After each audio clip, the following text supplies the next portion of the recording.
గిరీశబద్ధ మాంగళ్య మంగళాయై నమో నమః అంటే శివుని చేత కట్టబడిన మంగళసూత్రము చేత మంగళ స్వరూపిణి అయిన శ్రీలలితకు నమస్కారాలు చేస్తున్నాం అనేది సామాన్య అర్థం అండి.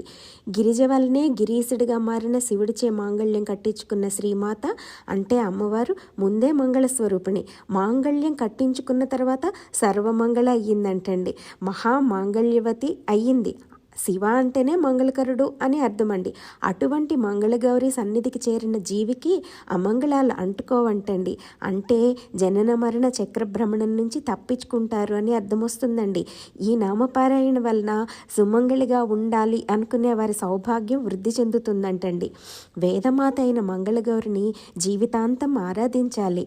మనస్సును పవిత్రంగా ఉంచుకునే ప్రతి ముత్తైదువుకు నిత్య సుమంగళి అయిన లలితమ్మ తోడుగా ఉంటుంది. ఆ లలితమ్మకు నమస్కారాలు చేస్తున్నాము అని అర్థం వస్తుందండి.